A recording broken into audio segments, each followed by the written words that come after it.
بسم اللہ الرحمن الرحیم لقد جاءكم رسول من أنفسكم عزيز عليه ما عنتم حريص عليكم بالمؤمنين رؤوف رحيم احمده ونصلي على رسوله الكريم اما بعد فقد قال الله تبارك وتعالى كما ورد في سورة لقمان اعوذ بالله من الشيطان الرجيم بسم الله الرحمن الرحيم ومن يسلم وجهه الى الله وهو محسن فقد استمسك بالعروة الوثقى وقال تبارك وتعالى كما ورد في سورة البقرة بلى من أسلم وجهه لله وهو محسن فله أجره عند ربه ولا خوف عليهم ولا هم يحزنون وقال عز وجل كما ورد في سورة النساء ومن أحسن دينا ممن أسلم وجهه لله وهو محسن واتبع ملة إبراهيم حنيفا وقال جل وعلا كما ورد في سورة المائدة ليس على الذين آمنوا وعملوا الصالحات جناح فيما طعموا إذا ما اتقوا وآمنوا وعملوا الصالحات ثم اتقوا وآمنوا ثم اتقوا وأحسنوا والله يحب المحسنين صدق الله العظيم رب اشرح لي صدري ويسر لي أمري واحلل عقدة من لساني يفقهوا قولي اللهم ربنا ألهمنا رشدنا واعذنا من شرور أنفسنا اللهم أرنا الحق حقا وارزقنا اتباعه وأرنا الباطل باطلا وارزقنا اجتنابه اللهم اجعلنا من عبادك المحسنين آمین یا رب العالمین۔ حدیث جبرائیل اہم ترین حصہ ہم نے پڑھ لیا ہے۔ ذہن میں پس منظر لے آئیے کہ ایک موقع پر حضور اپنی مجلس میں صحابہ کرام کے ساتھ مسجد نبوی میں تشریف فرما تھے کہ اچانک ایک شخص جو ہے وہ نمودار ہوا، بال انتہائی سیاہ، کپڑے انتہائی سفید، سفر کے کوئی آثار نہیں، نہ ہم میں سے کوئی ان سے واقف تھا۔ بہرحال وہ شخص بڑھتا چلا گیا اور حضور کے عین سامنے جا کر بیٹھ گیا، آپ کے گھٹنوں سے گھٹنے ملا دیے اور آپ کے زانوؤں پر اپنے دونوں ہاتھ رکھ دیے۔ اس کے بعد سوال کیا، یا محمد اخبرنی عن الاسلام، اے محمد صلی اللہ علیہ وسلم بتائیے مجھے اسلام کیا ہے۔ حضور نے جواب دیا، اس پر اس نے تصدیق کی، توثیق کی، صدقتا۔ تو حضرت عمر فرماتے ہیں ہم حیران ہوئے کہ یہ کون ہے کہ جو سوال کرتا ہے تصدیق بھی کرتا ہے۔ یہ تو کسی استاد کا انداز ہوتا ہے کہ وہ شاگرد سے سوال کرے اور پھر اگر جواب صحیح ملے تو اس کو شاباش بھی دے۔ پھر اس نے پوچھا اخبرنی عن الایمان، اس کا بھی حضور نے جواب دیا، یہ ہم پڑھ چکے ہیں۔ پھر تیسرا سوال اس نے کیا، اخبرنی عن الاحسان، اب مجھے احسان کے بارے میں بتائیے۔ آج ہماری گفتگو کا موضوع یہ ہے۔ اسلام اور ایمان کے بارے میں ہم نے خاص مفصل گفتگویں کر لی ہیں اور ان کی جو اہمیت ہے، ان میں جو فرق ہے، اور جس کی وجہ سے کہ اس پر اتنا زور دیا گیا یہاں کہ اس فرق کو پورے طور پر ملحوظ نہ رکھا جائے تو بہت سے مغالطے پیدا ہو جاتے ہیں۔ احسان کیا ہے؟ سب سے پہلے اس لفظ کو سمجھ لیجئے۔ حسن، یہ تو اردو میں مستعمل لفظ ہے، عربی کا لفظ ہے، لیکن یہ کہ کون نہیں جانتا۔ خوبصورتی، عمدگی، موزونیت، بہت سے پہلوؤں سے حسن جس کا مفہوم ہم جانتے ہیں۔ احسان کے معنی ہے کسی کو حسین بنانا۔ حسنت جمیع خصالہ، حضور کے تمام ہی عادات جو ہیں وہ نہایت حسین تھی۔ تو حسن یحسن، حسین ہونا۔ احسن یحسن، کسی کو حسین بنانا۔ اب یہ لفظ جو ہے لفظی اعتبار سے اچھی طرح سمجھ لیجئے تاکہ اس کی اصل حقیقت واضح ہو جائے۔ اس لیے کہ بدقسمتی سے یہ جو احسان کا یہاں پر موضوع آیا ہے، ہمارے ہاں اس کی جگہ پر ایک اور لفظ معروف ہو گیا، تصوف، اور وہ اتنا معروف ہوا کہ اس نے اس احسان کے لفظ ہی کو ہماری لغت سے گویا کہ خارج کر دیا۔ احسان کے ایک لفظی معنی ہے کسی پر بھلائی کرنا، یہ بھی ہے، قرآن مجید میں ہے سورہ قصص میں کہ لوگوں نے قارون سے یہ کہا تھا احسن کما احسن اللہ الیک، دیکھو تم بھی اچھا لوگوں کے ساتھ معاملہ کرو جیسے کہ اللہ نے تمہارے ساتھ اچھائی کی ہے، اللہ نے تمہیں دولت دی ہے، غنی بنایا ہے، تم لوگوں کی ضرورتوں میں ان کی مدد میں اپنے مال کو خرچ کرو۔ تو احسان کے معنی یہ بھی ہے کسی کے ساتھ حسن سلوک کرنا، یہ احسان۔ ہوا یہ ہے کہ لفظ تصوف نے آ کر احسان کے اس اصلی معنی کو، بنیادی معنی کو ذہنوں سے بالکل نکال دیا، اور سارا کا سارا اب وہ مواد جو ہے ہمارے ذہنوں میں لفظ تصوف کے حوالے سے۔ حالانکہ تصوف نہ قرآن میں کہیں لفظ آیا نہ حدیث میں آیا، اور تقریباً 200 برس تک حضور کے انتقال کے بعد یہ لفظ کہیں استعمال نہیں ہوا۔ یہ تقریباً یوں سمجھیے کہ 822 عیسوی میں پہلی مرتبہ یہ لفظ ٹریس کیا جا سکتا ہے کہ وہ پہلی مرتبہ استعمال ہوا ہے۔ رسالہ قشیریہ کی مدد سے میر ولی الدین ایک بڑے مصنف اور بڑے مفکر اور فلسفی تھے، حیدرآباد دکن کی جامعہ عثمانیہ میں فلسفے کے شعبے کے ہیڈ تھے، ڈاکٹر میر ولی الدین۔ چنانچہ ان کی کتاب بھی اسی موضوع پر ہے، قرآن اور تصوف۔ لیکن انہوں نے یہ کہا ہے، تحقیق کی ہے کہ سن 822، اب 622 میں ہجرت ہوئی ہے، تو گویا کہ 200 ہجری، اور حضور کا انتقال 632 کا ہے، تو حضور کے انتقال کے 190 برس بعد پہلی مرتبہ یہ لفظ استعمال ہوا ہے۔ اور اس لفظ کے بارے میں اتفاق نہیں ہے کہ اس کا مادہ کیا ہے، صفا سے، صف سے، صفا سے نہیں، ختم نہیں بنتا، صرف ایک لفظ سے بنتا ہے اور وہ ہے صوف۔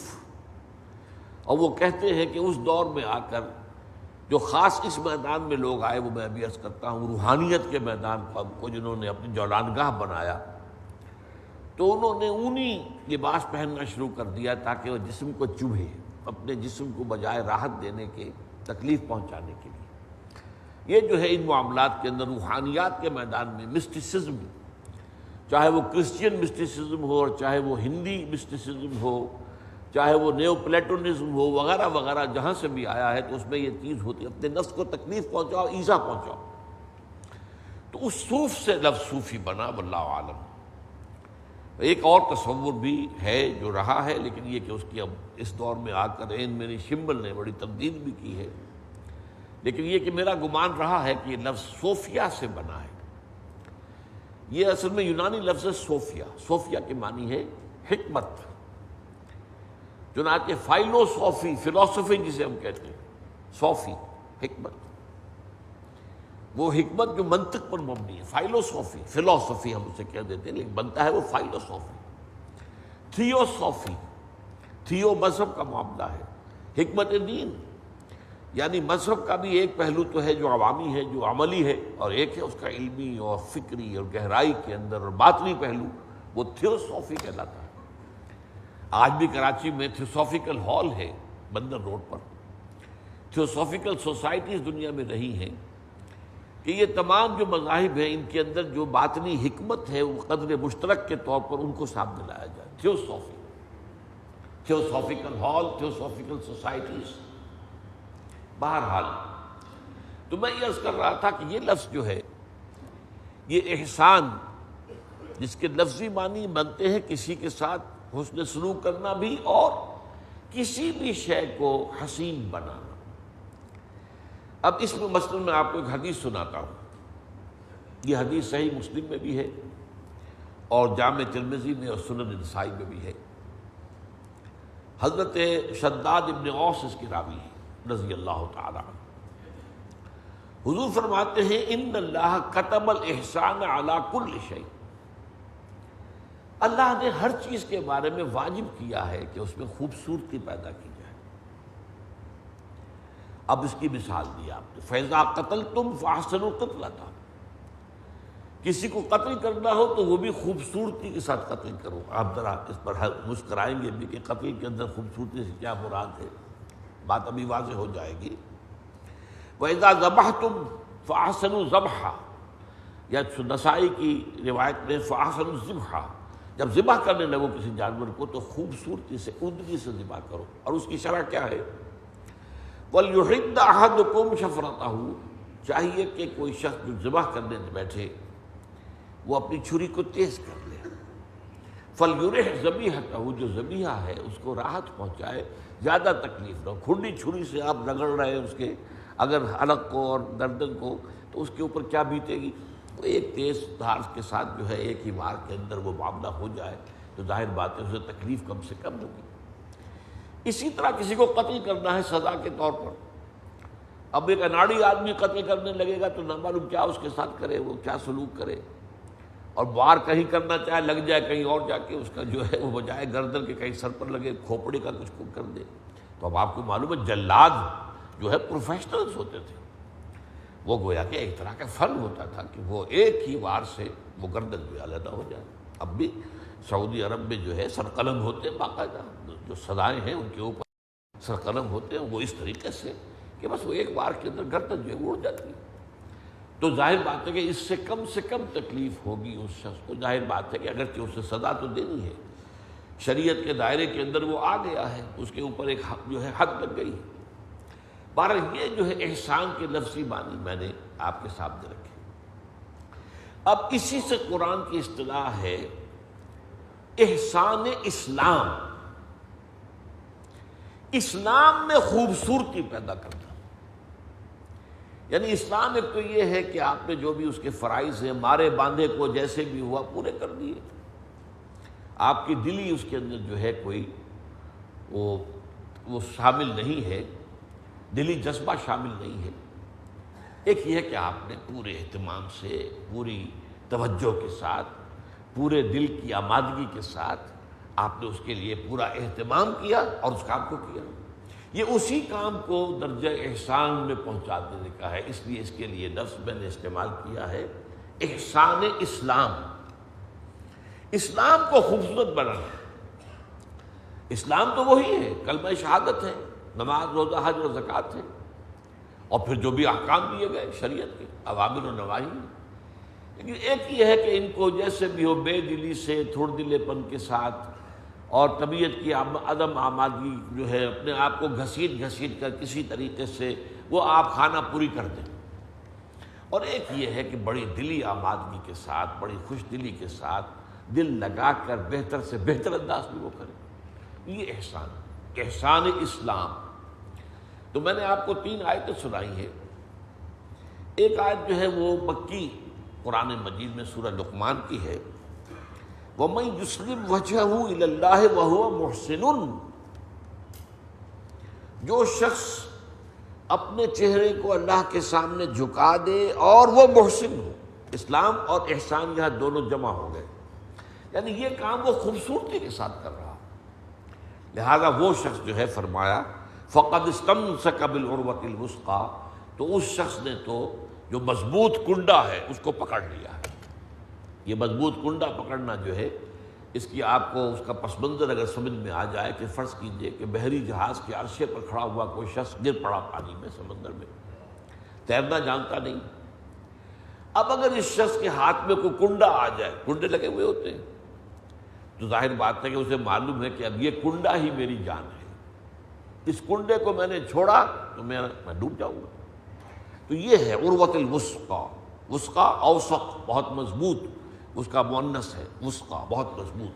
کنڈا جو ہے وہ اپنی جگہ نہیں چھوڑے اور آپ کنڈے کو نہ چھوڑے تو گویا کہ آپ کی جان بچنے کا امکان موجود۔ یہ عروۃ الوثقیٰ جو ہے، تو جس شخص نے اس اسلام اور احسان کو جمع کر دیا، وَمَن يُسْلِمْ وَجْهَهُ إِلَى اللَّهِ وَهُوَ مُحْسِنٌ، مارے باندھے کا اسلام نہیں، بس زبردستی کا اسلام نہیں، اگرچہ زبردستی کے اسلام کی بھی قانونی حیثیت ہے، وہ کلمہ پڑھ رہا ہے تو آپ اسے قتل نہیں کر سکتے، الا یہ کہ اس نے کوئی جرم ایسا کیا ہو کہ اس کی بنا پر اس کی سزا قتل ہو، یا یہ کہ ثابت ہو جائے کہ وہ شخص جو ہے وہ مرتد ہو گیا ہے، لیکن نہیں، ورنہ تو بصورت دیگر اسلام جو ہے وہ ڈھال ہے۔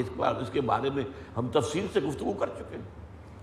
عین حالت جنگ میں ایک شخص جو ہے جب یہ محسوس کرے کہ اب میں بے بس ہو گیا ہوں اور کلمہ پڑھ دے، تب بھی آپ اب اس کو اس گناہ پر کہ گمان غالب یہ ہے کہ اس نے صرف جان بچانے کے لیے ہیلا کیا ہے، آپ اسے قتل نہیں کر سکتے، وہ ڈھال ہے اس کے پاس۔ تو قانونی اسلام کی اور یہ جو بھی ہے اس اسلام کی بھی اہمیت اپنی جگہ ہے قانونی سطح پر، لیکن اصل اسلام جو چاہیے وہ احسان والا اسلام چاہیے، اس میں خوبصورتی ہو، اس میں پوری طبیعت لگی ہوئی ہو، پورے انہماک کے ساتھ اپنی امکانی جد و جہد کے ساتھ ان کاموں کو سر انجام دیا جائے۔ پھر سورہ بقرہ میں یہ بات پھر آئی، بلا من اسلم وجہہ للہ وہو محسن فلہ اجرہ عند ربہ ولا خوف علیہم ولا هم یحزنون۔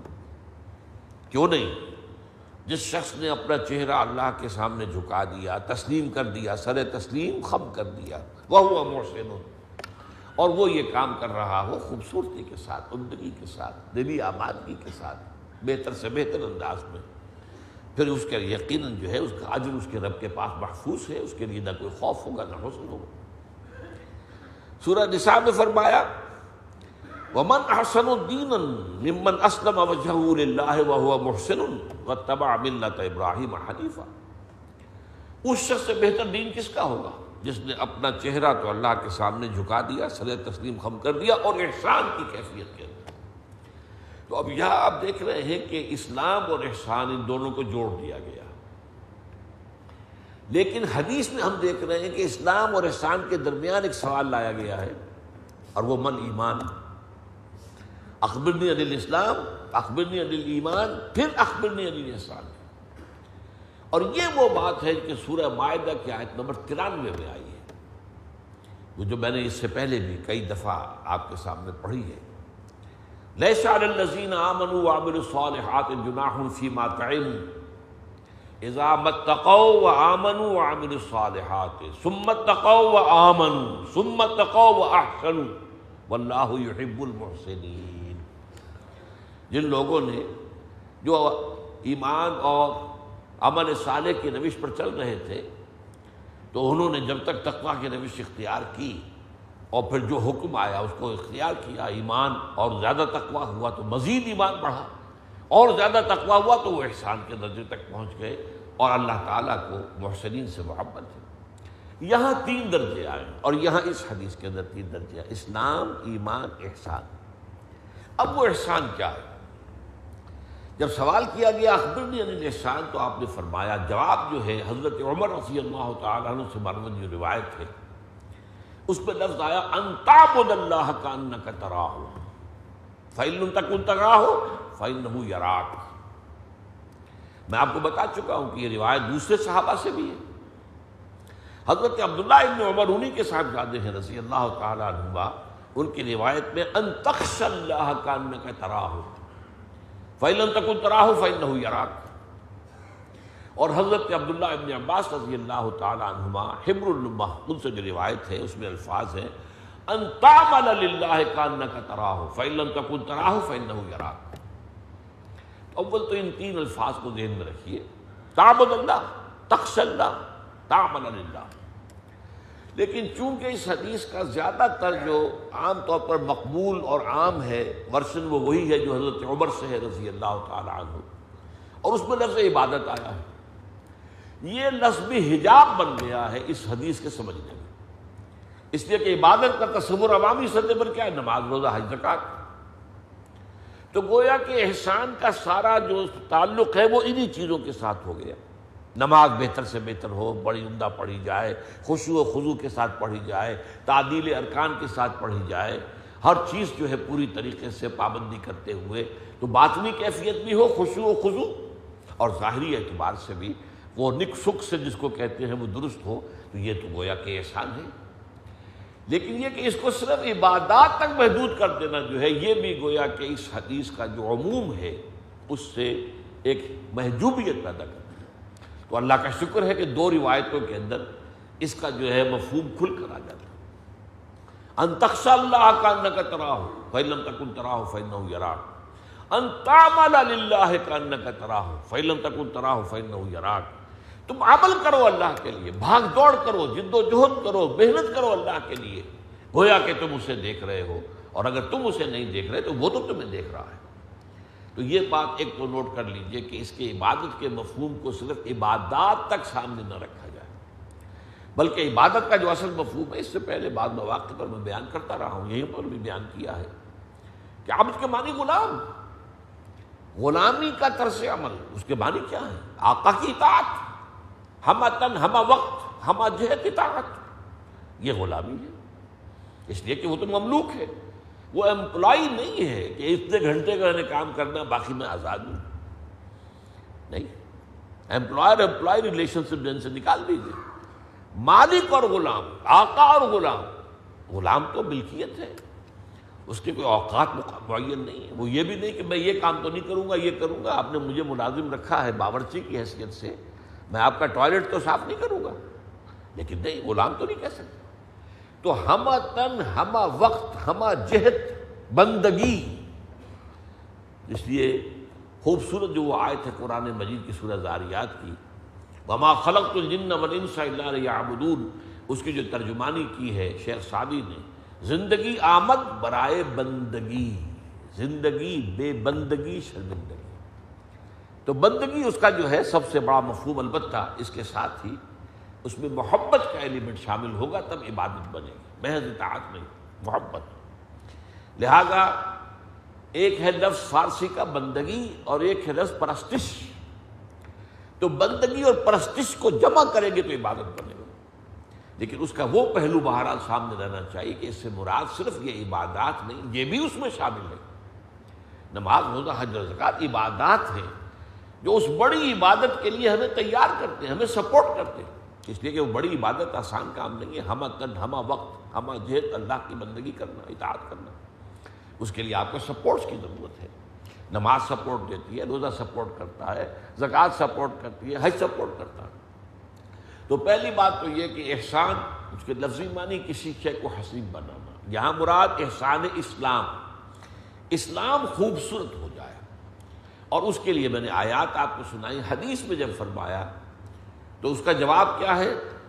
ان تعبد اللہ کأنک تراہ فإن لم تکن تراہ فإنہ یراک، ان تخشى اللہ کأنک تراہ فإن لم تکن تراہ فإنہ یراک، ان تعمل اللہ کأنک تراہ فإن لم تکن تراہ فإنہ یراک۔ اب یہ جو الفاظ ان کو نوٹ کیجئے، اس طریقے سے اللہ کی بندگی کرنا گویا کہ تم اللہ کو دیکھ رہے،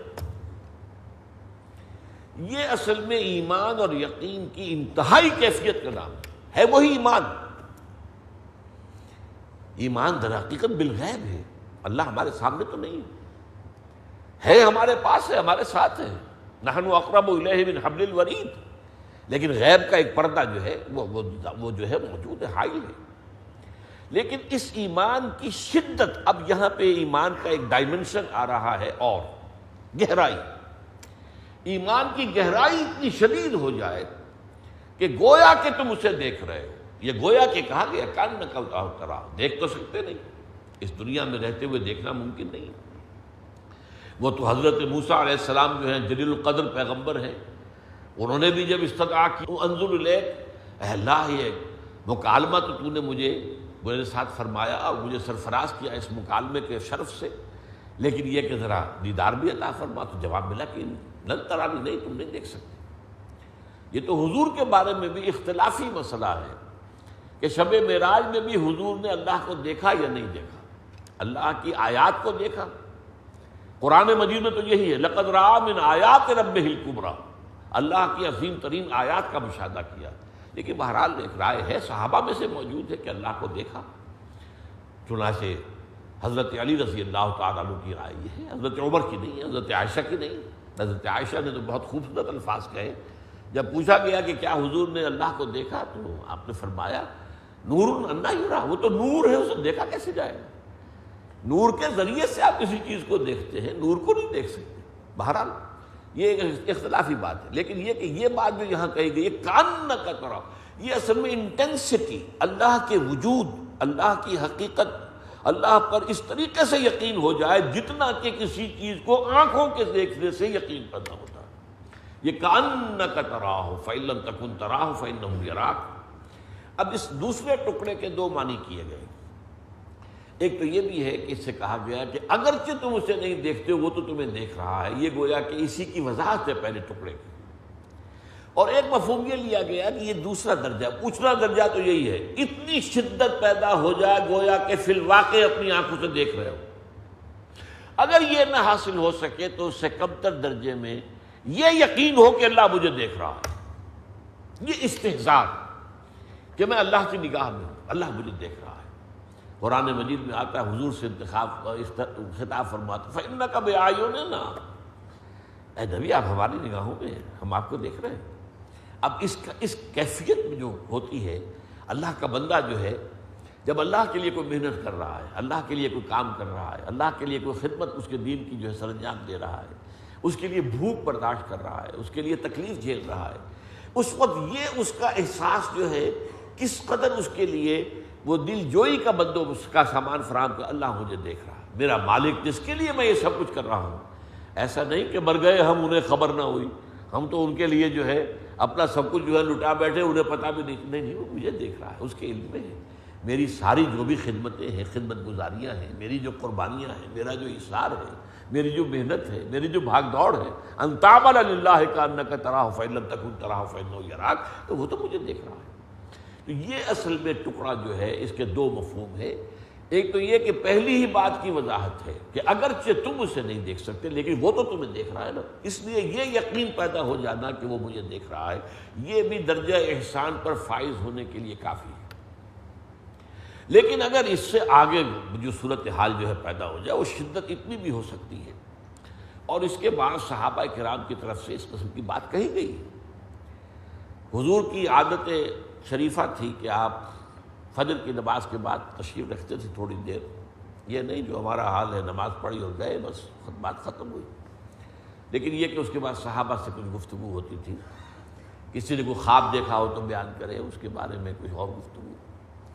تو ایک صحابی سے آپ نے پوچھا کیف اصبحت، آج کیسی صبح ہوئی تمہیں، کیسی صبح نصیب ہوئی؟ تو ان کا جواب جو ہے وہ بڑا غیر معمولی تھا، اصبحت مومنا حقا یا رسول اللہ صلی اللہ علیہ وسلم، اللہ کے رسول مجھے تو آج سچے مومن کی صبح نصیب ہوئی ہے۔ اب یہ بات جو ہے غیر معمولی تھی، تو حضور نے پوچھا لکل شیء صفۃ فما صفۃ ایمانک، ہر شے کی کوئی نہ کوئی صفت ہوتی ہے جس سے آدمی اس کو پہچانتا ہے، تو یہ جو تم کہہ رہے ہو کہ مجھے سچے مومن کی صبح نصیب ہوئی ہے، تو اس کی کیا کیفیت ہے وہ بیان کرو۔ عرض کیا کانی انظر الی الجنہ، میری کیفیت یہ کانی وہی لفظ ہے، کاننا کا طرح ہو، کانی انظر الی الجنہ، مجھے تو محسوس ہوتا میں جنت کو دیکھ رہا ہوں، وکانی انظر الی النار، اور مجھے تو یقین ہے کہ ایسے جیسے کہ میں دیکھ رہا ہوں جہنم کو۔ تو یہ کیفیت جو ہے ایمان کی شدت، ایمان کا اس درجے میں ہو جانا جو ہے در حقیقت یہ احسان اسلام ہے۔ اس میں اللہ کے لیے جد و جہد، اللہ کے لیے محنت، اللہ کے لیے بھاگ دوڑ، اللہ کا خوف، اللہ کی خشیت، استحضار اللہ فی القلب، اللہ کے لیے عبادت، اللہ کی یہ تمام جو کیفیت ہے، اس سب کے اندر حسن پیدا ہو جائے، نکھار پیدا ہو جائے، خوبصورتی پیدا ہو جائے، اور یہ کیفیت اگر پیدا ہوگی تو کس سے ہوگی؟ وہ یقین کی گہرائی سے۔ اب یوں سمجھیے کہ ہمارے سامنے تین درجے آئے، ایمان صرف زبان پر آیا ہے تب بھی اسلام تو ہو گیا، اقرار باللسان ان تشہد ان لا الہ الا اللہ وان محمد رسول اللہ، اب ایمان دل میں داخل ہو جائے یہ ایمان ہو گیا۔ ایک ہے اب یہ ایمان دل کی گہرائیوں میں اتر جائے، اور دل کی گہرائیوں کے بارے میں یہ جان لیجیے اتھاہ ہیں یہ گہرائیاں، اس لیے کہ دل جسے ہم کہتے ہیں، ایک تو یہ گوشت کا ایک ٹکڑا ہے، اور یہ اس کا کام ہے خون پمپ کرنا، ایک طرف سے خون لیتا ہے، پھیپھڑوں کی طرف سے صاف شدہ خون آ گیا، اس نے دھکیل دیا پورے جسم کی طرف، پورے جسم سے وہ خون جس کے اندر آلائشیں وغیرہ جمع ہو گئی ہیں وہ لے کر اور پھیپھڑوں کی طرف اس کو دھکیل دیا تاکہ وہاں اس کی صفائی ہو جائے. تو یہ ایک پمپ ہے اور اس کے سوا کچھ بھی نہیں. لیکن دین کے اعتبار سے، قرآن کے اعتبار سے یہ اصل میں روح انسانی کا مرکز ہے اور محل ہے. یہ روح جو ہے، اور اس روح کا تعلق ذات باری تعالیٰ کے ساتھ براہ راست ہے. لہذا اس قلب کی گہرائی آپ ناپ نہیں سکتے. اس میں جو بہت خوبصورت بات کہی ہے سلطان باہو نے،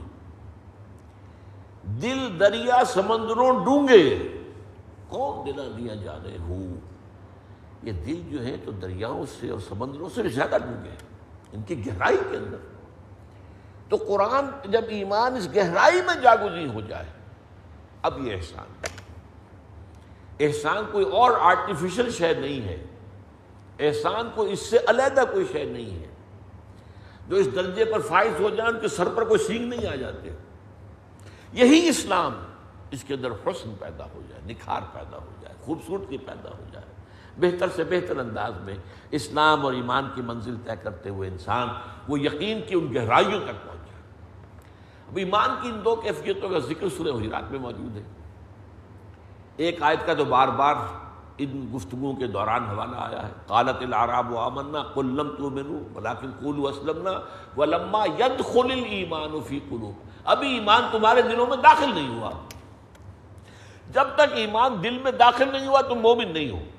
ہاں مسلم ہو، تم کہہ سکتے ہو، دعویٰ کر سکتے ہو مسلمان. لیکن اسی صورت میں صحابہ کرام اس اعتبار سے جہاں پہنچ گئے تھے اس کا تذکرہ ہے، وَلَكِنَّ اللَّهَ حَبَّبَ إِلَيْكُمُ الْإِيمَانَ وَزَيَّنَهُ فِي قُلُوبِكُمْ.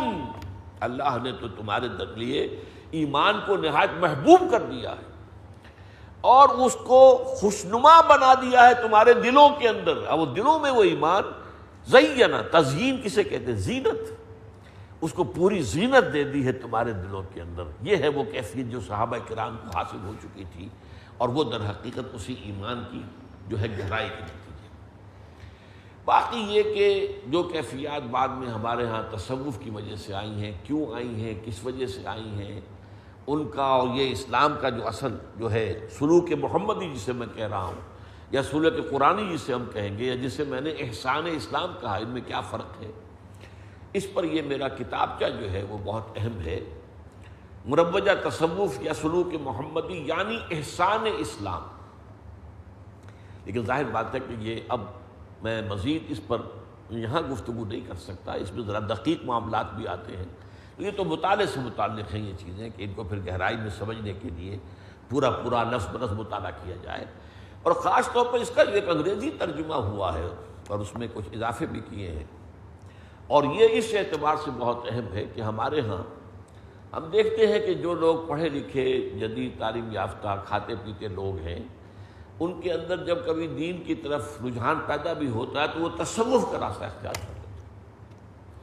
تو اس حقیقت کو ان پر منکشف کرنے کے لیے ریئلٹی آف تصوف in the light of the prophetic model, حضور سے بڑے کون ہوں گے جنہوں کے لوگوں کو احسان کی تعلیم اور تربیت دی اور تزکیہ کیا اور قرب خداوندی کے مراحل طے کروائے. حضور سے بڑھ کر کون ہوگا؟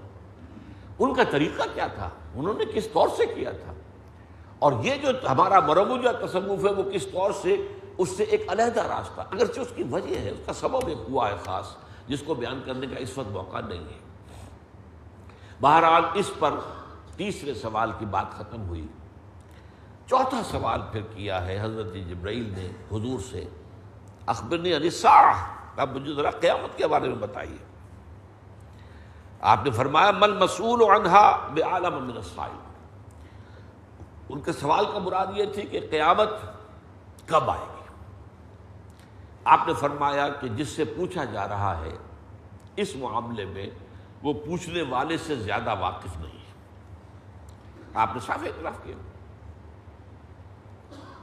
تو قرآن مجید کے اندر جو ہے خاص واضح طور پر ہے یسألونک عن الساعۃ ایان مرساہا فیما انت من ذکراہا الی ربک منتہا. یہ آپ سے پوچھتے ہیں قیامت کے بارے میں، ساعت کے بارے میں، کب آئے گی، کب لنگر انداز ہوگا یہ جہاز، تو آپ کو اس سے کیا سروکار؟ آپ کا تو کوئی تعلق اس سے نہیں. آپ کا کام ہے خبردار کرنا کہ آئے گی، اس کے لیے تیاری کر لو. کب آئے گی اس کا علم نہیں. اس اعتبار سے آپ نے اس کا جواب دینے سے معذرت کی. المسئول عنہا بعلم من السائل. اب انہوں نے چوتھا سوال کیا، فاخبرنی عن اماراتها، تو مجھے اس کی کچھ علامات کے بارے میں بتا دیجیے جس سے اندازہ ہو جائے کہ وہ زمانہ اب قریب آ گیا ہے. اب یہ ایک مستقل موضوع ہے، علامات قیامت، اشراط الساعہ، علامات القیامہ، اشراط الساعہ. اس پر باقاعدہ حدیث کے جو مجموعے کتابیں ان میں پورے ابواب ہیں. بہت لمبی باتیں ہیں یہ. ایک عمومی ہیں، ابتدائی ہیں، جنہیں کہتے ہیں چھوٹی علامتیں. ایک بڑی علامتیں، 10 علامتیں ہیں. ان میں دجال کا ظہور ہے، حضرت مہدی کا ظہور ہے، حضرت عیسیٰ کا نزول ہے، دھوئیں کا معاملہ ہے، خسف کا معاملہ ہے، زمین 3 جگہ سے دھس جائے گی، وغیرہ وغیرہ. یہ مختلف اشراط الساعہ ہیں. تو ان کو کہتے ہیں بڑی علامتیں، چھوٹی علامتیں. یہاں جو 2 علامتیں آئی ہیں وہ بہت اس وقت کے لیے ہمارے لیے چشم کشا ہے الفاظ. قال ان تلد الامۃ ربتها، کہ لونڈی اپنی مالکہ کو جنے گی. اب اس کے معنی کیا ہے؟ کہ ایک دور آئے گا کہ اولاد میں اتنی سرکشی پیدا ہو جائے گی کہ وہ اپنے والدین کے اوپر گویا کہ حاکم ہو جائیں گے. والدین ڈریں گے کہ ان سے کچھ میں کہہ نہ دوں، یہ پتہ نہیں کیا جواب میں کیا کہہ دیں، مجھے کیا کہہ دیں. یہ کیفیت آج ہے ہمارے یہاں. خاص طور پر یہاں پر لڑکیوں کا معاملہ. آپ کو معلوم ہے کہ لڑکیوں کے بارے میں تو یہ ہے، بیٹیاں جو ہیں وہ تو بہت زیادہ مؤدب اور بہت ہی یوں سمجھیے کہ ان معاملے کے اندر خاص طور پر ماں کی محبت اور ماں کا ادب اور ماں کے سامنے سر جھکا کر رکھنا. لیکن جب بیٹیاں جو ہے اپنی ماؤں کو اپنی بانیوں کی طرح ٹریٹ کریں گی، ان تلد الامۃ ربتها، اور یہ کیفیت آج موجود ہو چکی ہے. اور دوسری علامت جس کو ہم آنکھوں سے دیکھ سکتے ہیں، اپنی آنکھوں سے، وَأَن تَرَىٰ الْحُفَاةَ الْعُرَاةَ الْعَالَةَ رِعَاءَ الشَّاءِ يَتَطَاوَلُونَ فِي الْبُنْيَانِ. دوسری علامت یہ ہوگی کہ تم دیکھو گے ننگے پیر رہنے والے، ننگے بدن رہنے والے، انتہائی مفلس و قلاش بکریوں کے چرواہے اونچی اونچی عمارتیں بنائیں گے اور اونچی اونچی عمارتیں بنانے میں ایک دوسرے سے مقابلہ کریں گے. اب یہ نقشہ آج آپ سمجھ لیجئے کہ 50-60 سال پہلے کا عالم عرب اور آج کا عالم عرب، یہ جو ہے خاص طور پر بالکل یہ کنٹراسٹ ایسا نمایاں نظر آتا ہے. کھانے کو کچھ نہیں ہوتا تھا. یہ حج میں خاص طور پر قربانی کا ایک بہت بڑا جو ہے اس کی حکمت یہ تھی کہ وہاں کے رہنے والوں کو کچھ کھانا میسر آ جائے. بے وادن غیر ذی زرع، وہاں کچھ پیدا ہوتا ہی نہیں، کوئی پیداوار ہی نہیں. حضرت ابراہیم نے دعا کی تھی، ربنا انی اسکنت من ذریتی بواد غیر ذی زرع عند بیتک المحرم. تو پروردگار تو ہی بندوبست کر، لوگوں کی توجہ ان کی طرف مبذول کر. لیکن یہ کہ آپ کو معلوم ہے کہ یہ لوگ جو ہیں قربانیوں کے گوشت پر جھپٹ کر پڑتے تھے، سکھاتے تھے، کھینچ کر لے جاتے تھے، سکھا کر رکھتے تھے، سال بھر کھاتے تھے. پھر یہ کہ انہیں قربانیوں کی وجہ سے بھیڑیں بکریاں جو پالتے تھے ان کی قیمتیں ملتی تھی انہیں، وہ ان کا بوم ہوتا تھا. یہ صورتحال عرب کی تھی.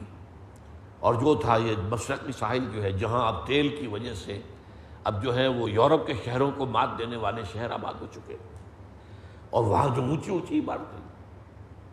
تو یہ کیفیت جو ہے آج ہماری نگاہوں کے سامنے ہے. ان تری الحفاة، ننگے پاؤں رہنے والے، پاؤں میں جوتی نہیں ہوتی تھی. العراة، ننگے بدن، لباس نہیں، کہیں کتھڑے سے تھوڑے سے جو ہے وہ اپنے کوئی سطر ڈھانپا ہوا ہے. عالتا، نہایت مفلس اور قلاش. رعاء الشاء، بکریوں کے چرواہے. یتطاولون فی البنیان، تم دیکھو گے کہ وہ یتطاول جو ہے لفظ اس کو سمجھ لیجئے، باب تفاعل میں 2 چیزیں سامنے آتی ہیں. ایک تو کسی چیز میں مبالغہ، طول میں مبالغہ، یعنی اونچی اونچی اونچی اونچی منزل بنانے کا جو ہے وہ اس کی خواہش ہو جائے گی۔ ایک اس میں مقابلہ بھی ہوتا ہے، تطاول، وہ اونچائی میں مقابلہ کرنا۔ اس نے اونچی بنا لی، اس نے اگر 40 منزلہ بنا لی، میں 45 منزلہ بناؤں گا۔ تو یہ ہے دوسری علامت کہ جس کو آج ہم اپنی نگاہوں کے ساتھ دیکھ سکتے ہیں کہ موجود ہے، ان تلد الامۃ ربتہا۔ پہلی یہ کہ لڑکیاں، لونڈیاں اپنے آقاؤں کو جنیں گی، ان کی جو بیٹیاں ہوں گی وہ ان کی آقائیں بن جائیں گی۔ وَإِن تَرَى الْحُفَاةَ الْعُرَاةَ الْعَالَةَ رِعَاءَ الشَّاةِ يَتَطَاوَلُونَ فِي الْبُنْيَانِ۔ اور جب کہ تم یہ دیکھو گے، اب اس میں ایک روایت کے اندر ایک 5واں سوال بھی ہے۔ یہ روایت ہے حضرت عبداللہ ابن عباس سے رضی اللہ تعالی عنہ۔ حضرت جبرائیل کا 5واں سوال ہے، یا رسول اللہ وَمَنْ أَصْحَابُ الشَّاءِ وَالْحُفَاةُ الْجِيَاعُ الْعَالَةُ۔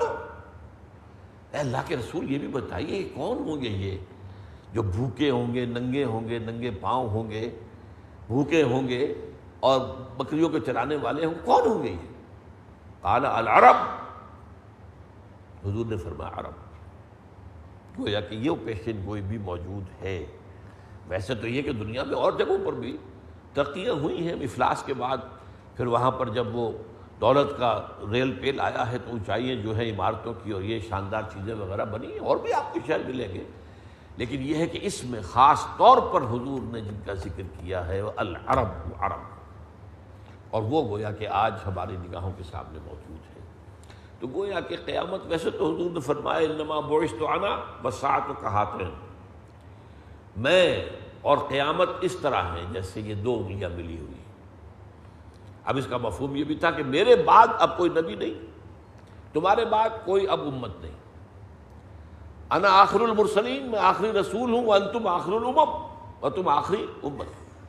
اب تو گویا کہ قیامت ہی آئے گی۔ اور ایک یہ بھی ہے کہ یہ دونوں جڑے ہوئے ہیں زمانے کے اعتبار سے، زیادہ فاصلہ نہیں ہے حضور کی بعثت کے بعد سے قیامت میں۔ اور یہ چیز جو ہے اب خاص طور پر اس کے اندر بہت سی بعض کتابیں بھی لکھی گئی ہیں۔ ایک کتاب ہم نے بھی یہاں شائع کی تھی، ایک مصری سعودی عرب کے ایک عالم دین کی، عمر و هذه الامہ، اس امت کی عمر کتنی ہے، اس موضوع پر۔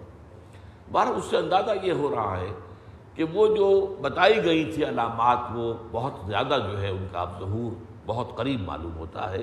اور یہ تو وہ چیزیں ہیں جو دو اس حدیث میں جو آئی ہیں کہ یہ تو گویا کہ ہر شخص بچشم سر وہ دیکھ سکتا ہے کہ یہ ساری علامتیں جو آج موجود ہیں۔ اللہ تعالیٰ اس حدیث جبرائیل کو ہمارے لیے علم کا اور حکمت کا ذریعہ بنا دے اور باتوں کو سمجھنے کا اور ان پر پھر عمل پیرا ہونے کی ہمیں توفیق عطا فرمائے۔ بارک اللہ لی و لکم فی القرآن العظیم و نفعنی و ایاکم بالآیات والذکر الحکیم۔